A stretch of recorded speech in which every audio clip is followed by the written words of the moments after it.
This is Peter, And this is Tom. and you're listening to History Teachers Talking Podcasts.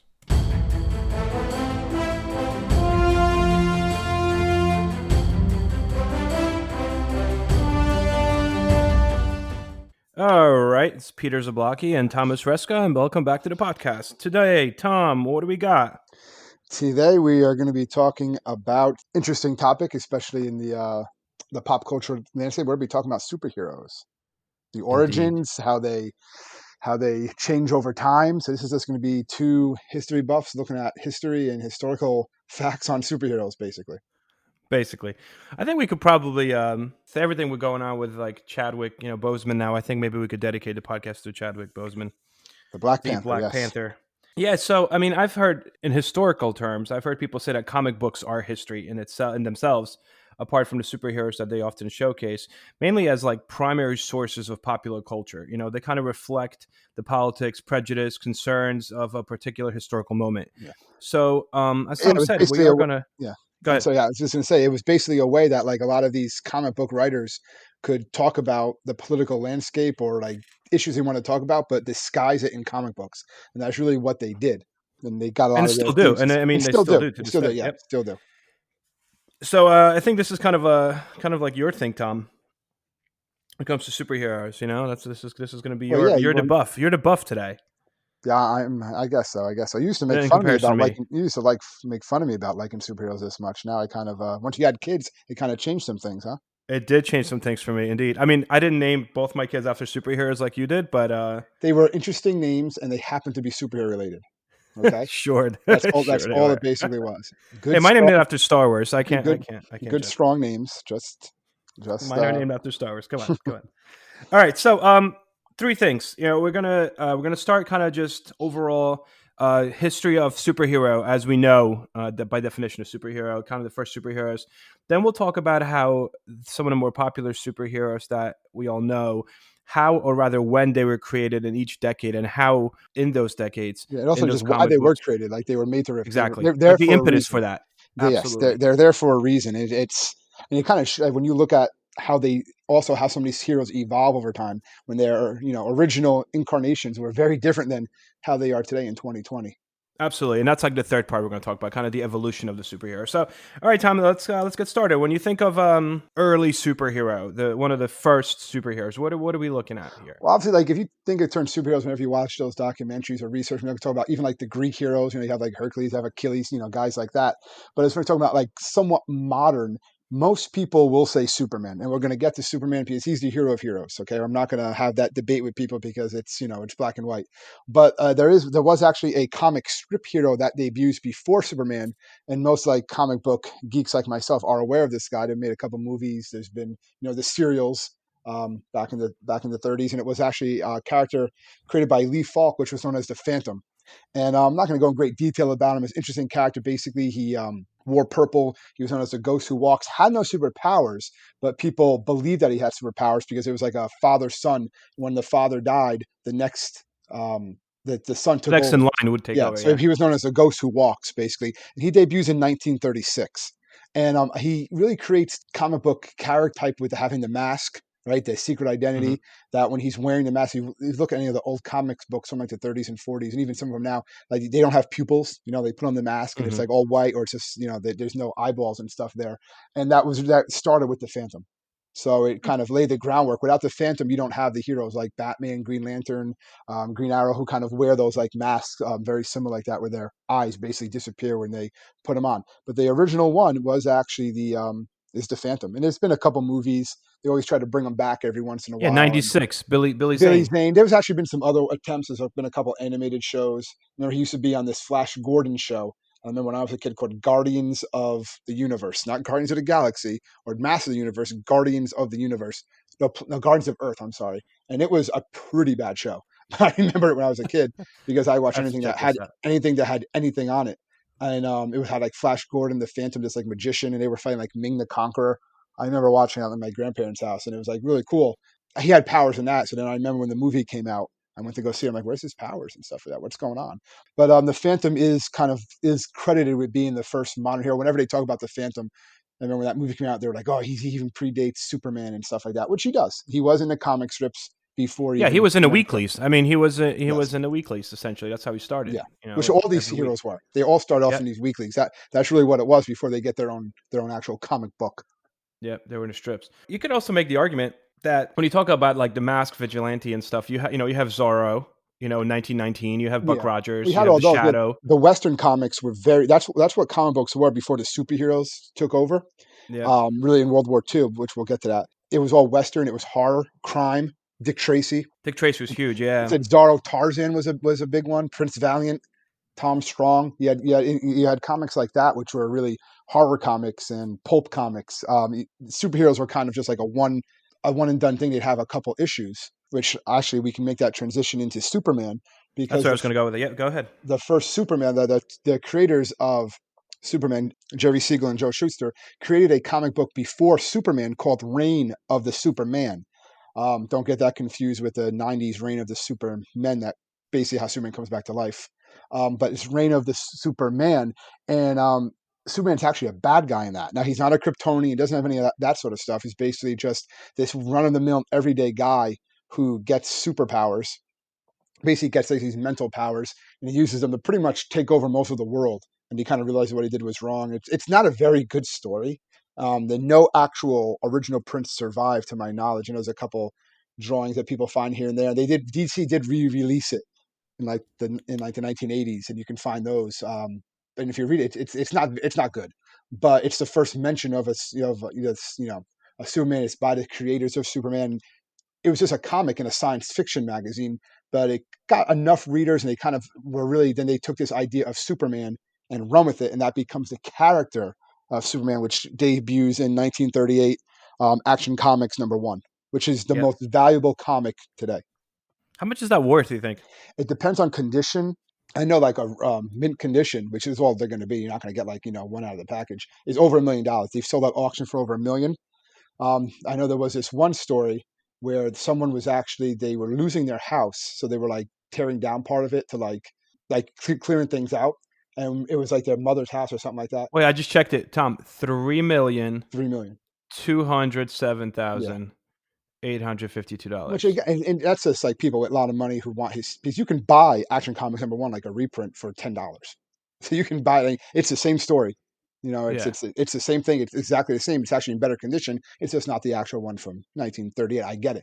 But a woman actually, they found it. It was in an Action Comics #1 in like a compartment in like their wall, and it was in pretty bad shape. I think it got like a comic book grade of like a 4 or 5, which isn't great.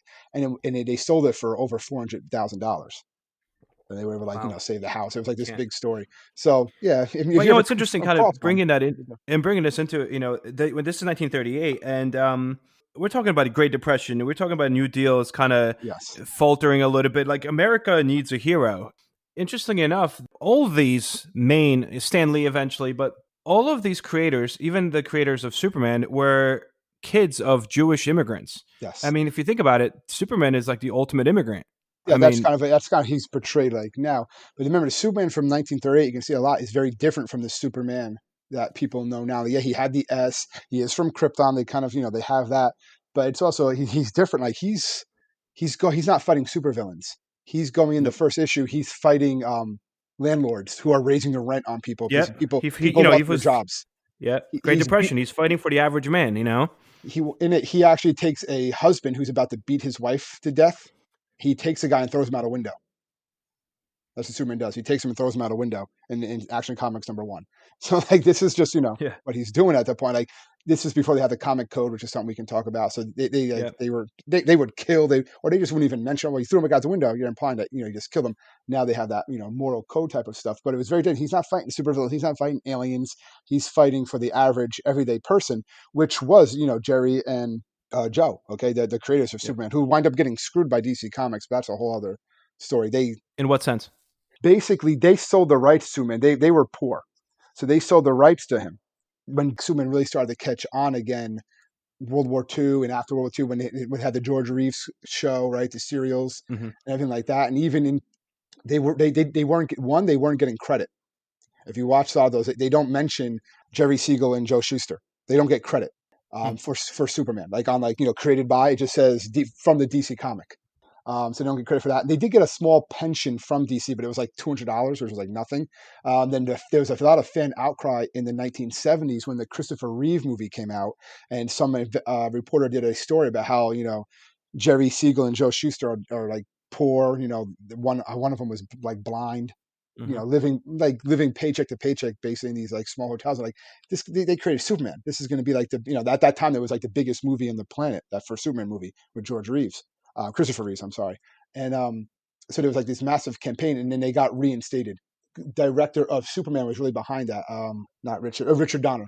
And he was really behind that, Yep. and he said, "No, I'm giving them credit." So that's why if you watch that score and dun dun dun dun, all that, and it Yep. says, Superman created by Jerry Siegel and Joe Shuster. And that's why every time you see that now, even in the comics, they have to get credit for it. And then their pension went up. They were paid. Their families get pensions from it. Now that all started. Then there's a big lawsuit years ago about Superboy, like who created Superboy.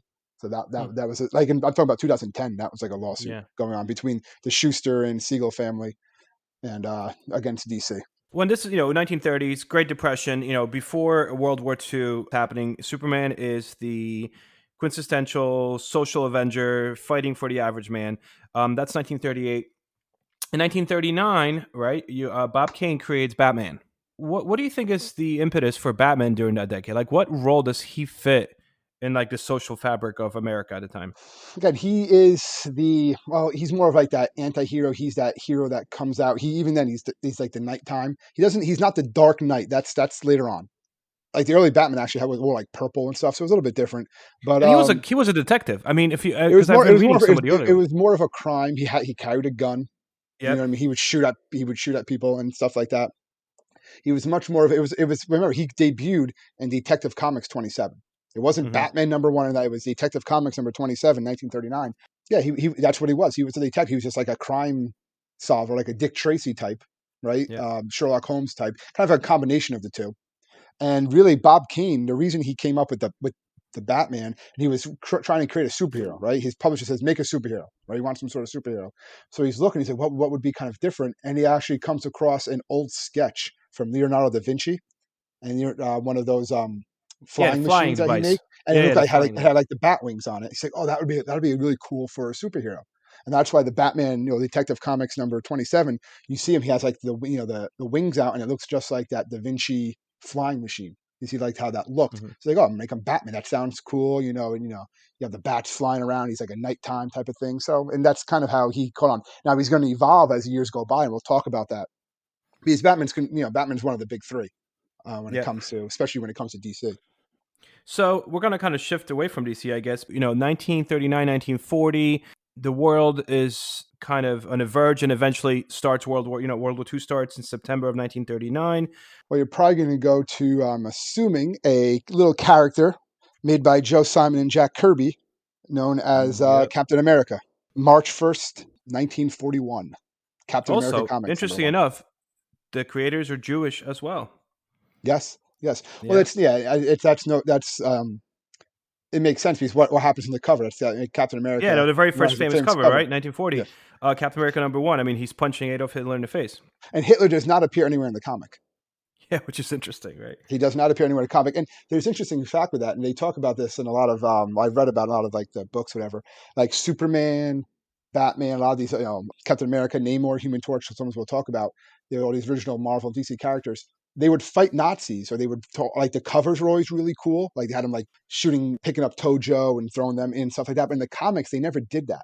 And the reason that they said they never did it was because they didn't want to diminish the war effort. If they had Superman or Captain America just come in there and end the war in a day, then that's kind of like diminishing the effort of like the actual soldiers fighting the war. So they said, the covers kind of show that, but if you actually got into the comics, that's never what really happened. I thought that was Yeah. kind of interesting because they want Yeah, to yeah. be aware of what's going on in the war.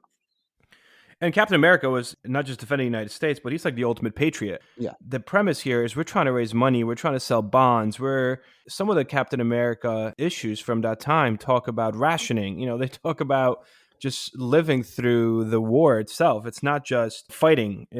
This guy becomes the The American symbol, yeah. patriot. Oh, he's Yeah, the he's symbol. he's incredibly popular. Like the GIs over in Europe, and they want Captain America comics. That's something that they actually request. Cigarettes, chocolate, and comics, and they like reading it. That's a fact. And you're talking about the rationing. What's interesting with that is that's actually what made these comic books so valuable. Like nowadays, is because kids would read the comics and then go and turn the comics in like rational, like get the paper recycled basically. So Yeah, they would turn them in for like paper drives and stuff like that. Like they would pick up tin cans, bottles, stuff like that. And that's why there's so few of these comics today. Also, the fact that they're like 75 years old, but yeah, Captain no, America that's is very just that like pro at this, that pro America, red, white, and blue. Let's go win the war type, basically. yeah, but also like an average Joe too. You know what I mean? Well, he was supposed to be sickly. He had in the original Yep, comics, he has polio. I know they kind of yep. changed that a little bit In a movie and in the whatnot. movie. He's just kind of small, so but he actually has polio, which is something that people are really afraid about in the 1930s and the early 1940s. And remember, FDR had it. The president of the United Yep, States was affected with polio. So yep. like they have that sort of thing. So it's again, it's tying into the real world. Like, this guy had polio, but then we give him this special serum, which you really think about it in 2020 standards. He's basically like a roid user. It's kind of, Yeah. he wouldn't be allowed to play baseball, but he can be in the Avengers. That's basically how it works. That's funny. That's funny. All right.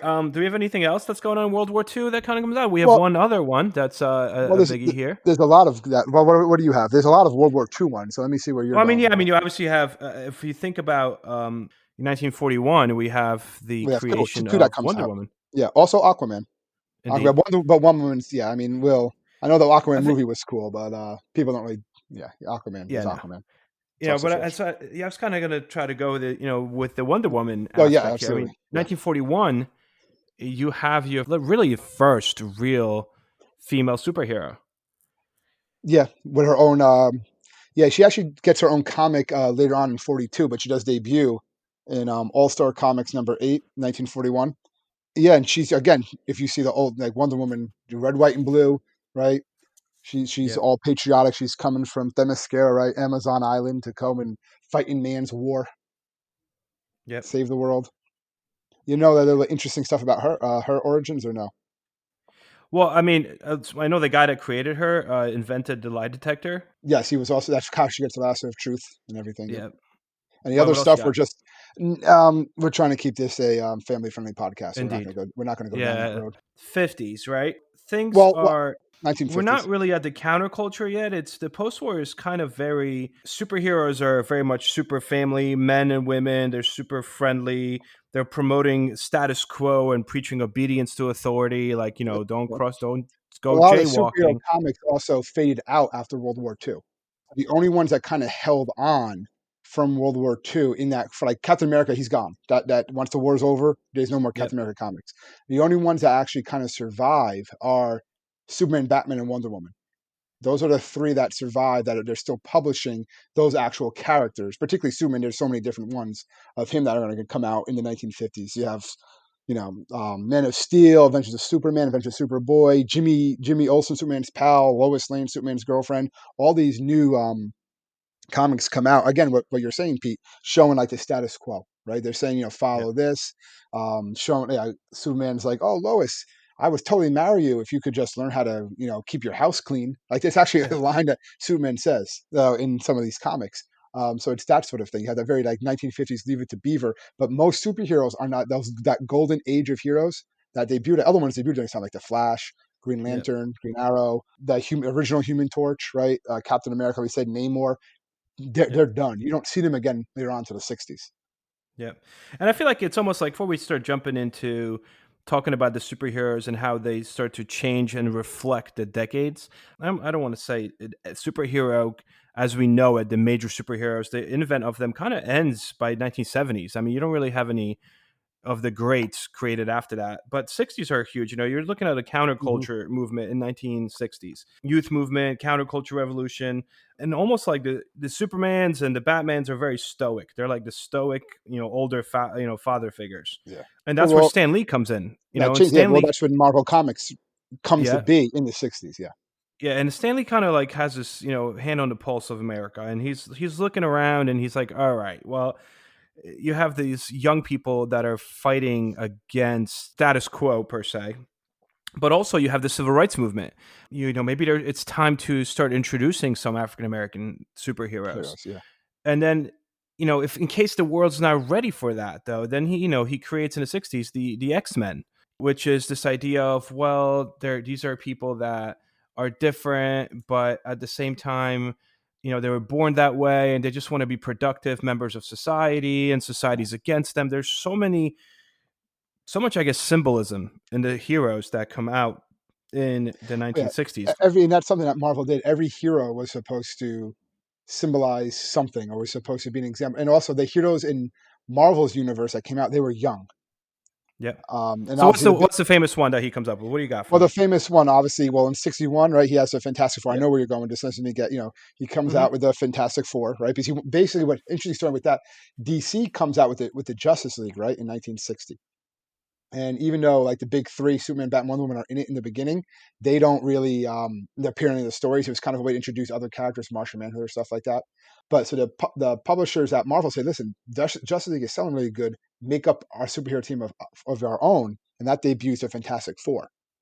So that's kind of showing, and they get their powers from like the space race. That's the big thing at the time, right?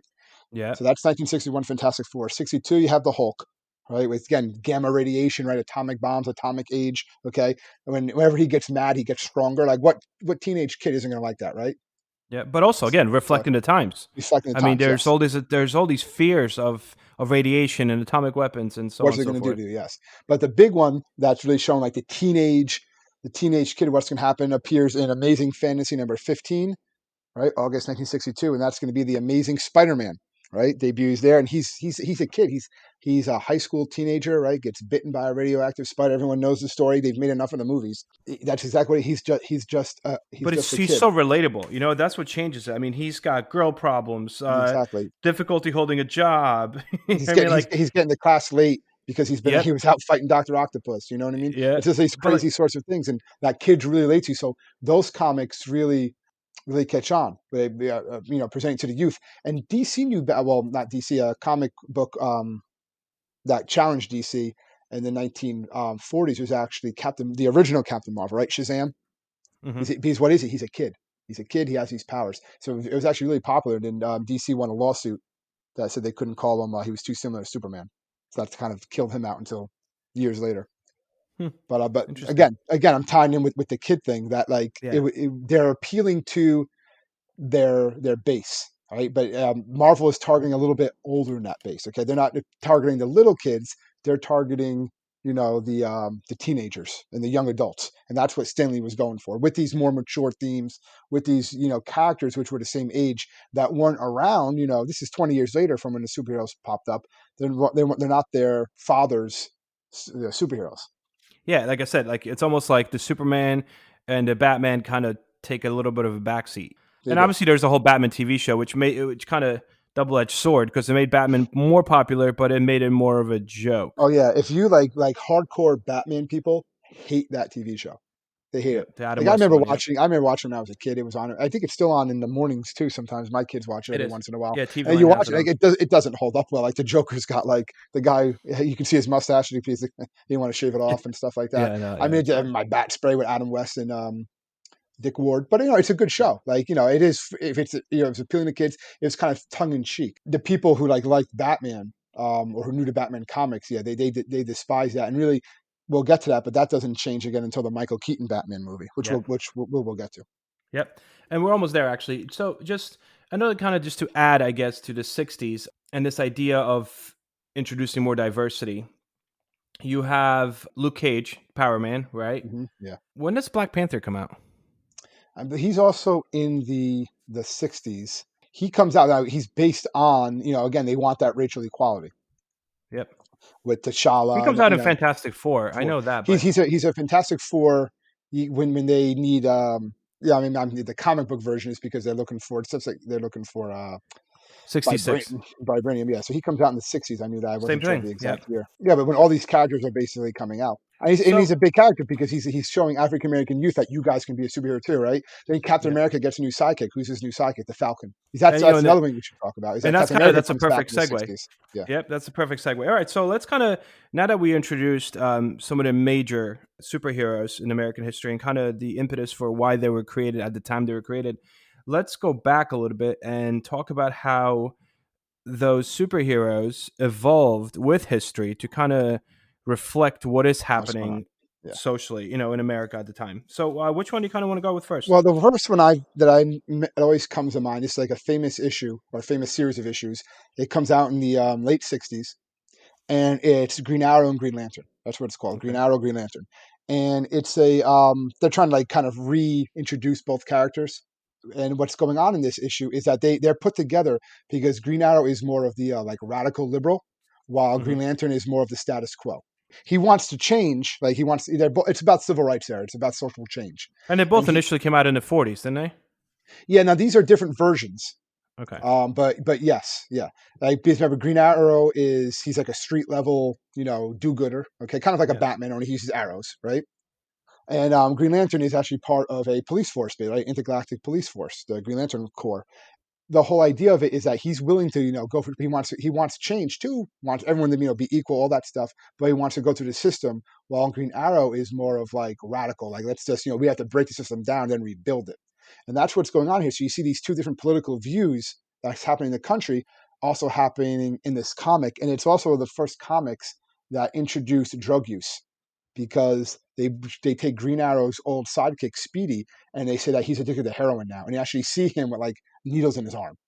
And in Well, Green Arrow, being like that crazy, like the father figure, doesn't try to help him, just beats the hell out of him. Right? How dare you tarnish our family name by being a junkie?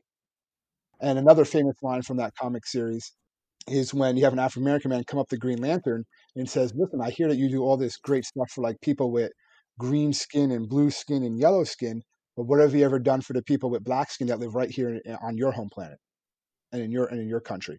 And that was like the big line and stuff like that. So it was a very controversial issue, very controversial series of issues, the Green Arrow, Green Lantern. And they've brought it back other times since then. The characters have kind of become like intertwined now as like these best friends almost.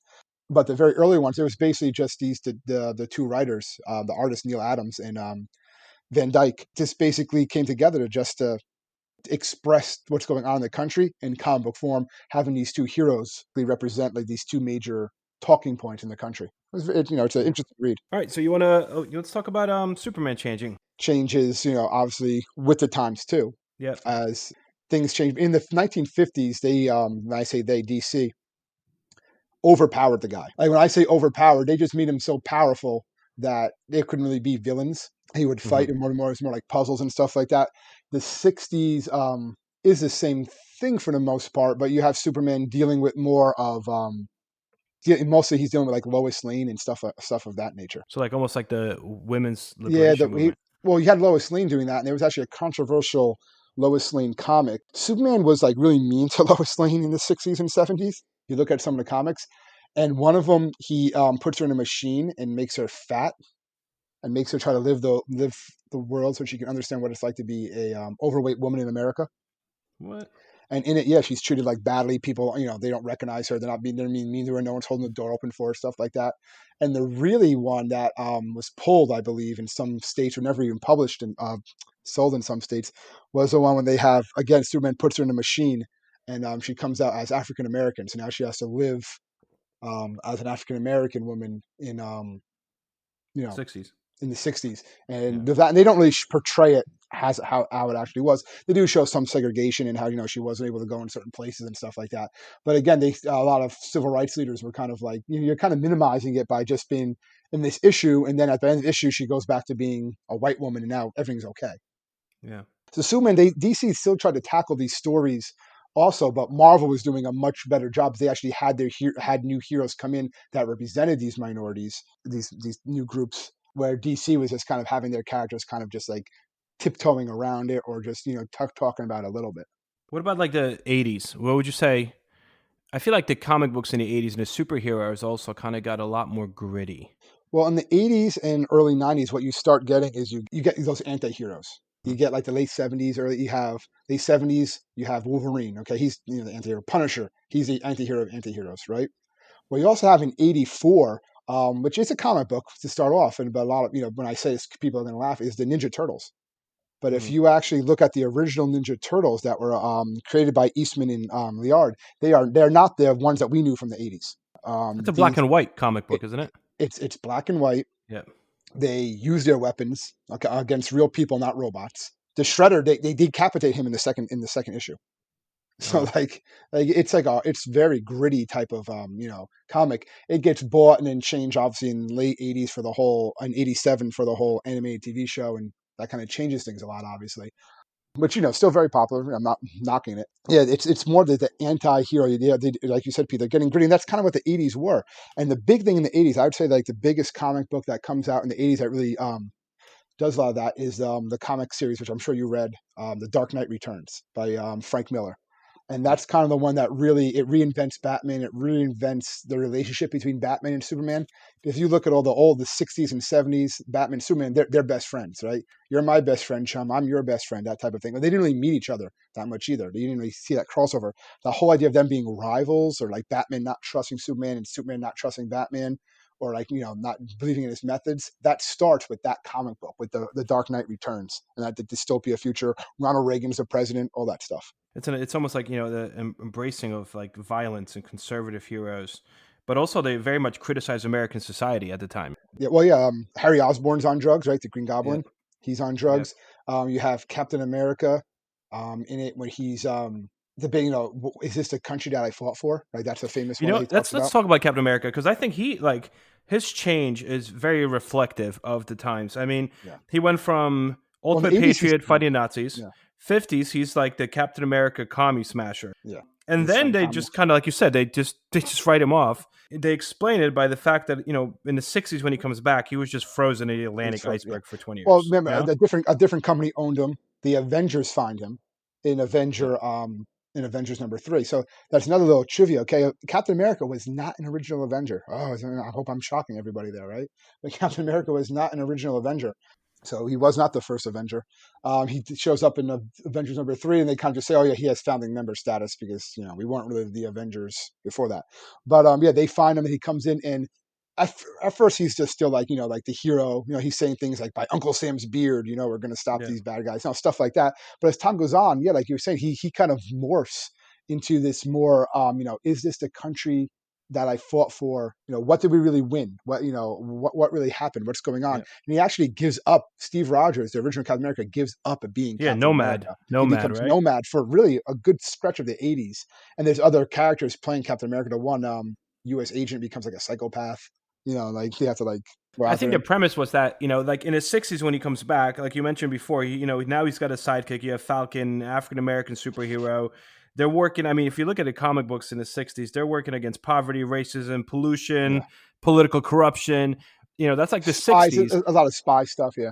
Yeah, absolutely. And then you get to the 70s, and they kind of continue that into this political corruption. And when he becomes Nomad, or AKA like the hero without a country, Well, that um, happens after I don't remember the issue, it was like but Richard Nixon. And didn't he it's think that basically like Watergate. It's basically it's Watergate? basically they find out. Well, yeah, it's that, and they find out like the president was basically behind this like massive cover up and this massive. And he walks in and he's like, "It was you. I can't believe it was you." And that's what breaks Captain America. And he actually just Yeah, walks out. And he gives up being Captain America. He's like, "I can't be." First, for a while, he's called the captain. Then he becomes Nomad. Then they went out of country. That sort of stuff. yeah, But yeah, yeah. and They said like Richard Nixon was yeah, like the it head is. of some bad organization. Yeah, it's Nixon. Like it's Nixon's like silhouette, and so they don't actually Yeah, say it, yeah. but it's Nixon. Yeah, and that was like a big issue and a big moment in like the whole comic book lore that like Marvel really doesn't talk about now. Like if you they show like the history of Captain America, like they'll mention it, but like the character, they never say like, "Oh, remember when you left when Nixon was president?" Like they don't Yeah. do that. But he did have Captain America like questioning the civilians bombing of like Dresden in World War II. Like this is in the '70s, like in the early '80s. Like did we have to do that and stuff like that to win this war? Like he's finding stuff out, and like maybe the country is not what I thought it was, or we're not always right type of stuff, which was very different from the character when he first came out because And it shows again, I different mean, I time in the feel like period. he keeps. I feel like that character keeps on pushing those social issues in America. And in the 2010 issue 602, he goes to some rally where there some right wing militia type organization called the Watchdogs is trying to like infiltrate and take over the United States. And when you look at the people that are protesting and you look at the signs, it was like no new taxes, stop the socialists, teabag the libs before the teabag you, to the point that Marvel actually had to go and apologize Yeah.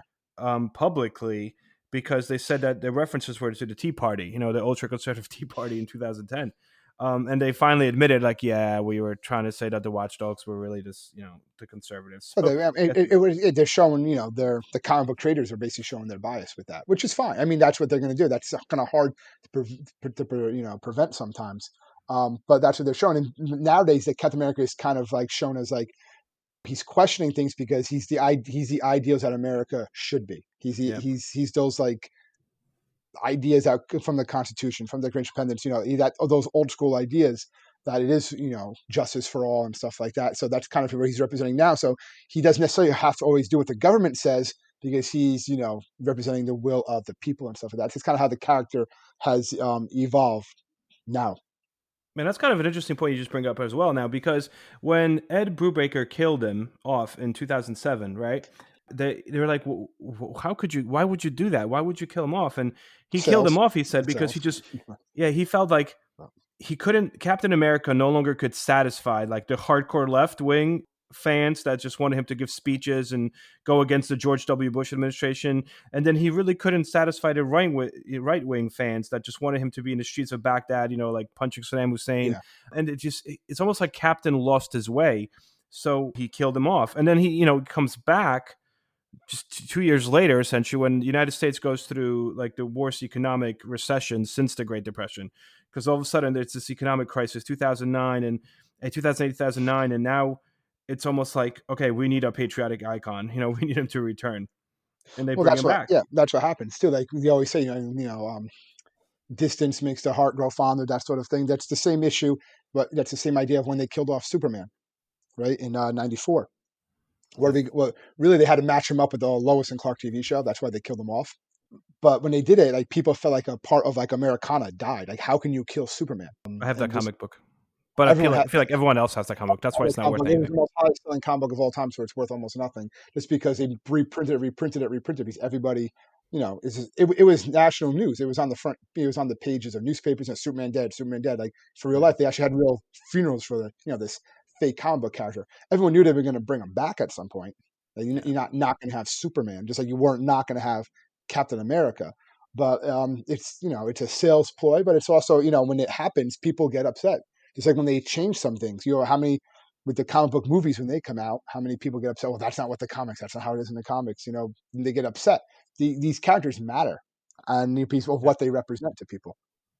Yep. Let's kind of go to Wonder Woman, because I feel like she also really showcases the social fabric of the United States. I mean, she starts off as like basically Rosie the Riveter. You know what I mean? Like she is the go off the war, yeah. Yeah, go off. She is the woman. When in 1940s, and then by 1950s, there was actually I read somewhere that there was a kind of like a DC Comics had like this in-house editorial policy to kind of discourage including women in their stories. After war ended, women, obviously, as a lot of people know, during World War II, took over a lot of men's jobs, and yes, we can.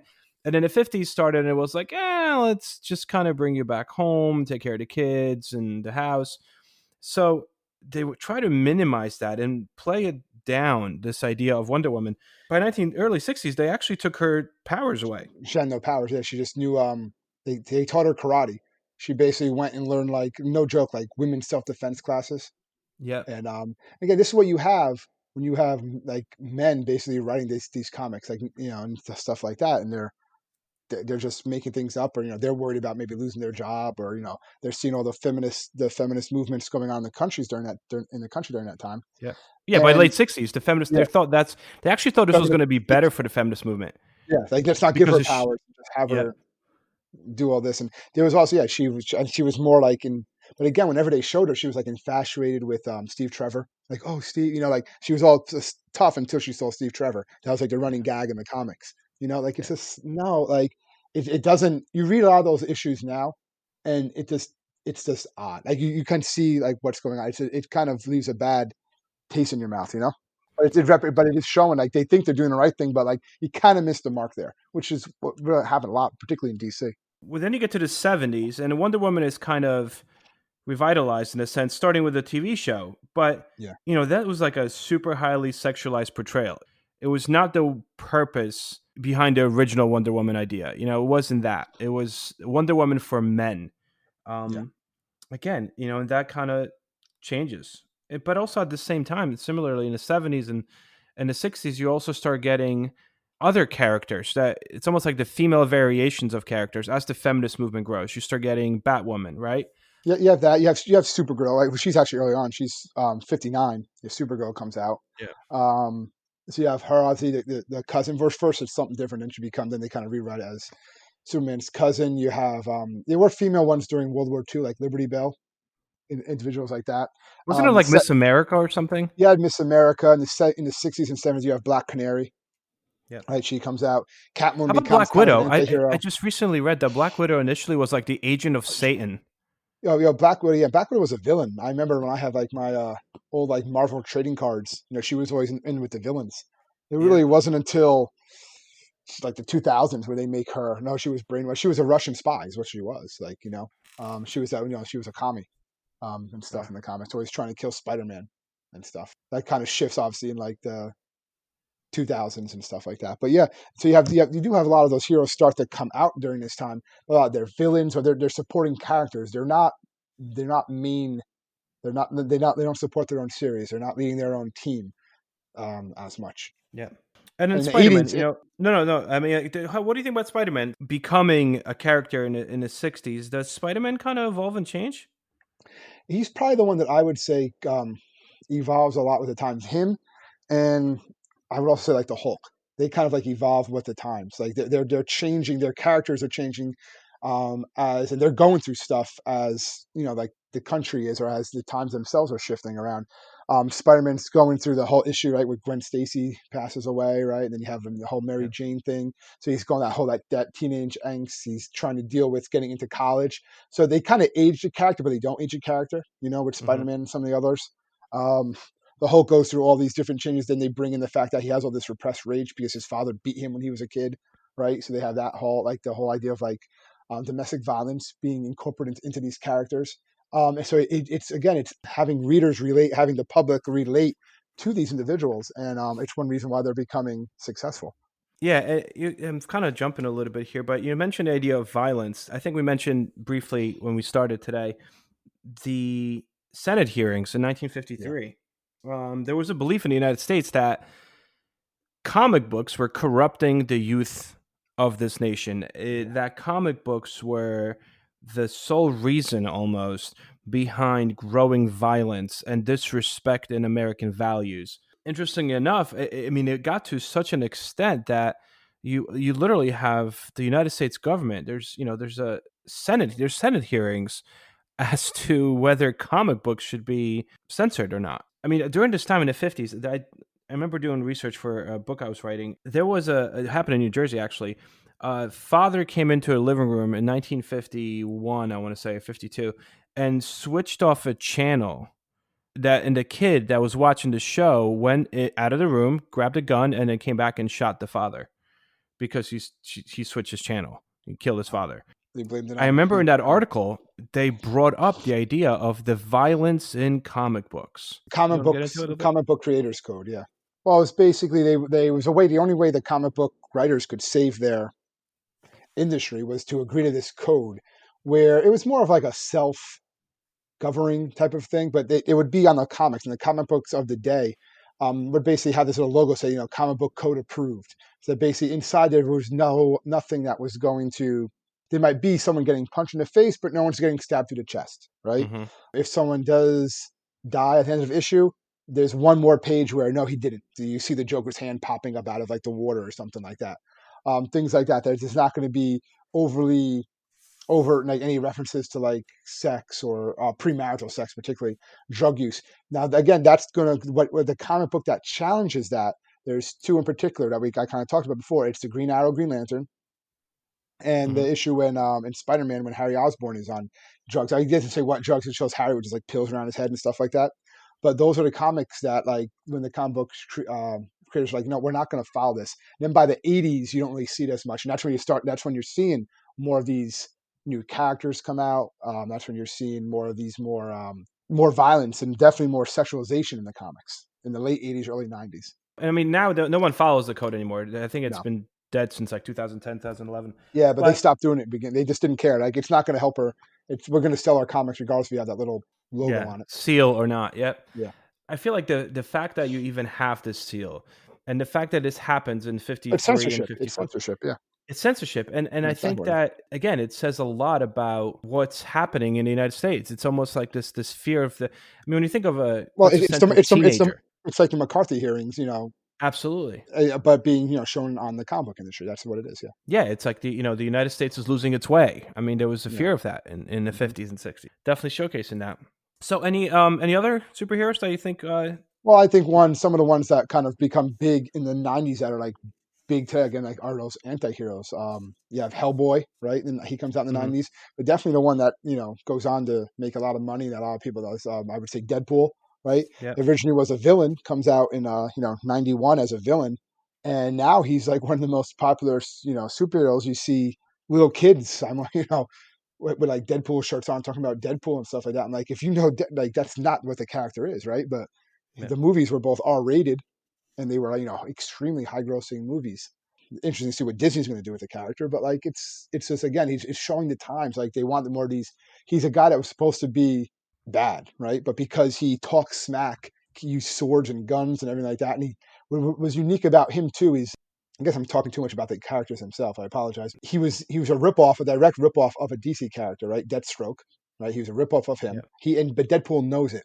That's what's funny about Deadpool is he knows he's a comic book character, so he will like kind of do the whole Zach Morris thing, turn to the audience and like yep, talk, time out and talk to him. That's what Deadpool does in his comics and obviously in the movies, and people just love that. Again, it shows him that like he's just they're in on the bringing him into that world, that joke, and people just like that. They like the anti-hero. That's why Wolverine becomes the most popular character in the X-Men, right? Batman becomes really popular again with the Michael Keaton movie.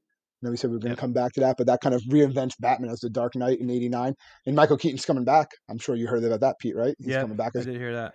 him and Ben Affleck are going to be in the Flash movie as Batman. So Well, like it's they're funny bringing like because this it stuff seems back. like 89, 90, like when communism collapses, it's almost like there's the comic book industry, but also superheroes are like looking for new directions. Like Yeah. they're trying to reinvent themselves. And they And have what to really do that brings them again, all, I feel like after 2000, after yeah, 9/11.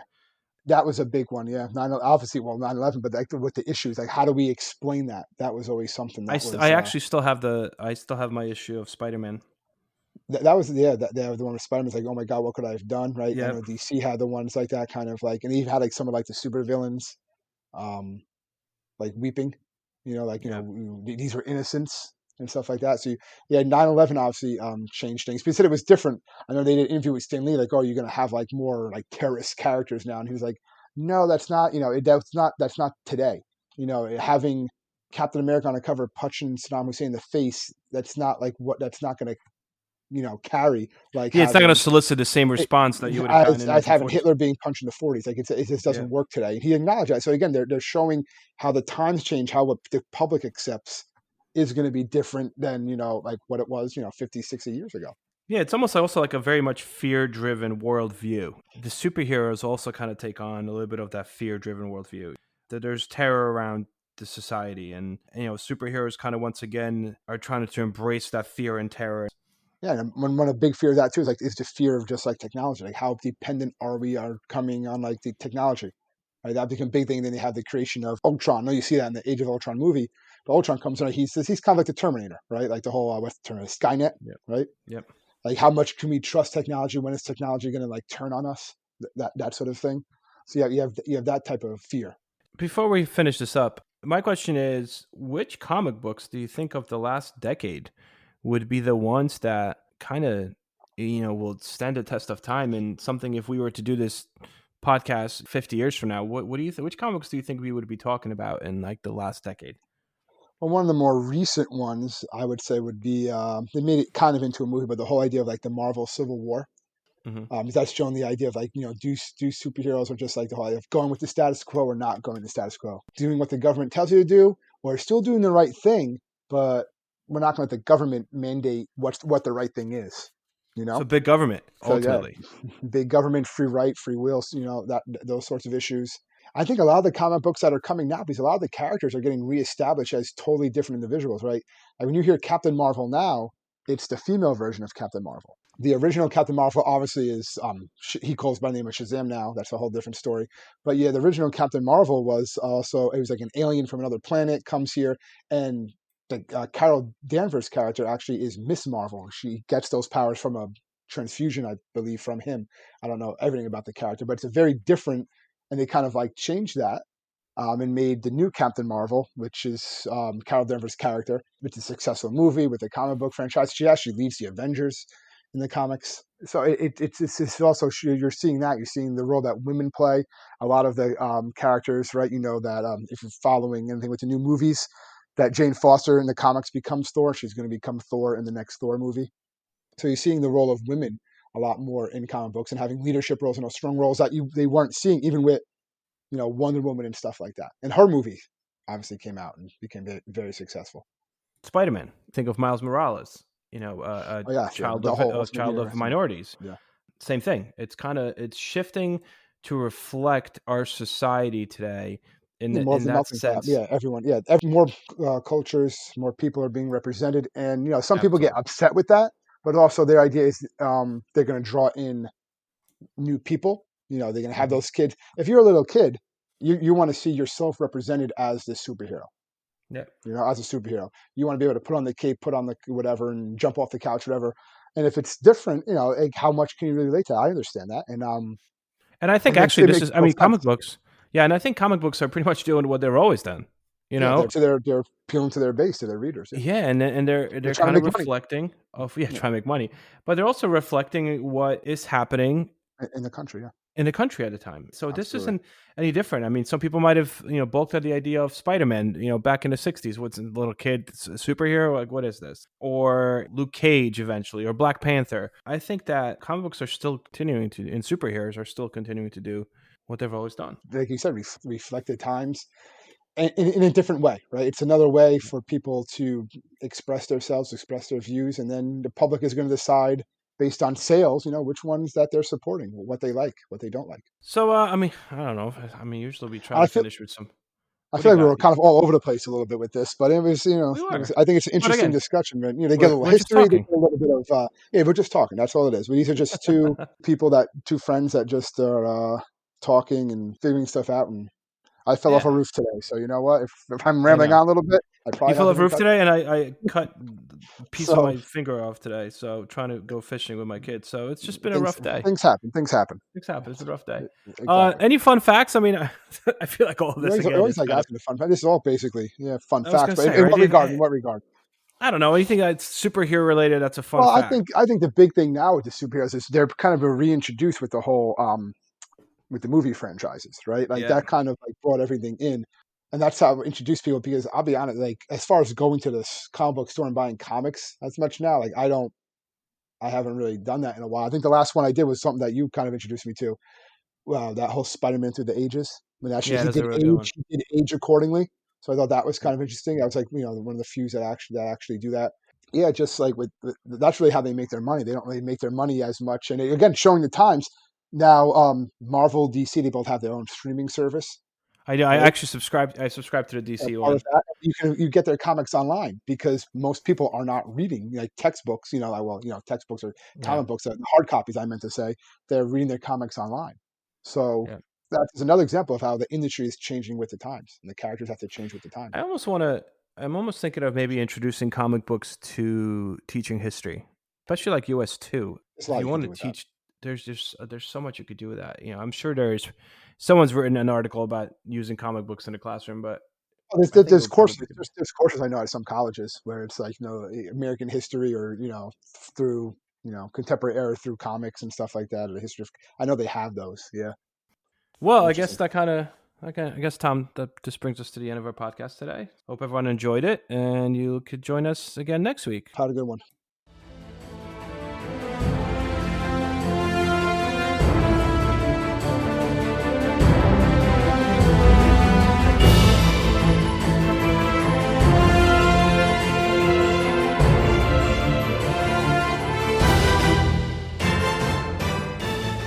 I hope everyone enjoyed our podcast, and if you would like to email us, you can do so at historyteacherspodcast@gmail.com.